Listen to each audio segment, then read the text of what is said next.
Welcome to the Aviation Insurance Podcast, the podcast that helps aircraft owners and aviation businesses learn and understand the complex world of aviation insurance and risk management. From the basic principles of aviation insurance to risk management techniques and updates on the aviation insurance market, the Aviation Insurance Podcast is your guide to traverse the world of aviation insurance. Now, here's your host, Tim Bonnell. Well, welcome to the Aviation Insurance Podcast, where we talk about the fundamentals of aviation insurance. And we've gone through multiple policies now, including an aircraft insurance policy on a basic level and the aviation commercial general liability policy for our third-party liability exposures related to the businesses we run that service and provide products for the aviation industry. And in all of these policies, we found a list of exclusions. And so we've been going through exclusions and the solution to them. And so one of the exclusions we found in each of those policies was related to the practice of employing workers. Any type of loss related to the practices of employing workers is excluded under an aircraft insurance policy or an aviation commercial general liability policy.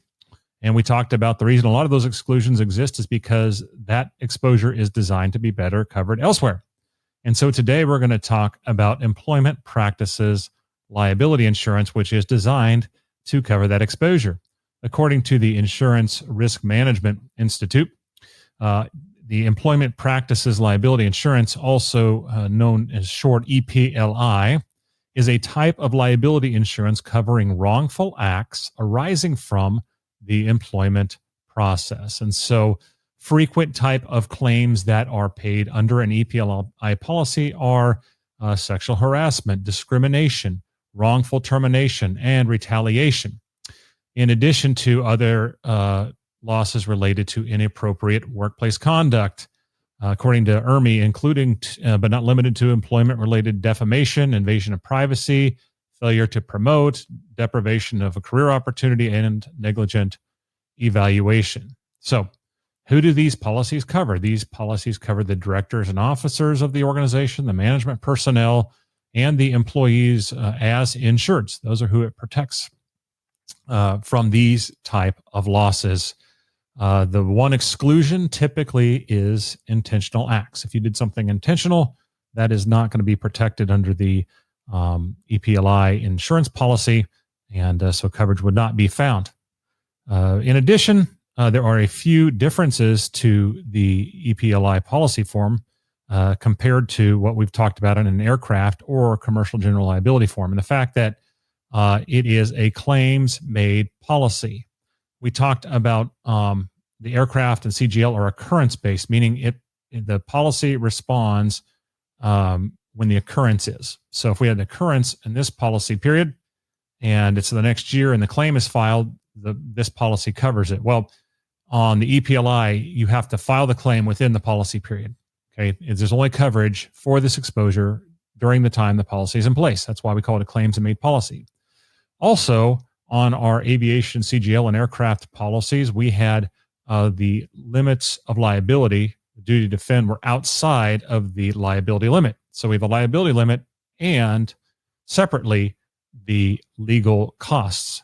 And in these EPLI policies, the defense costs are inside the limit, which goes to what they call the shrinking limit provision, meaning as the defense costs are spent, it lowers the limit of liability available to pay out on an award. So those are some significant differences between an aircraft and aviation commercial general liability policy. There are claims made, so the policy has to be enforced when the claim is made, and the defense costs are inside the limits, not outside. Again, this is more related to financial type losses, not the bodily injury and property damages that would typically be covered under the CGL or, in some cases, aircraft policy. So if you employ anyone in your business, EPLI, Employment Practices Liability Insurance, is a critical coverage to have. So while it is typically available as a standalone coverage, it is most frequently sold as part of a management liability package. So in addition to providing the EPLI coverage, It also provides fiduciary liability and also typically come alongside directors and officers liability insurance. And we will talk about directors and officers D&O in our next episode. So that's all for this week. Join us again next time as we continue navigating the waypoints of aviation insurance. Until then, enjoy clear skies and unlimited visibility. Thanks for listening to the Aviation Insurance Podcast. If you found this episode of value, please share it with someone who would benefit from this information. Don't forget to subscribe in your podcast player so you don't miss any new episodes and to help our show have more impact. This episode is brought to you by Aeris Insurance Solutions, your flight plan for navigating the turbulence of aviation insurance. For more information, visit aerisinsurance.com.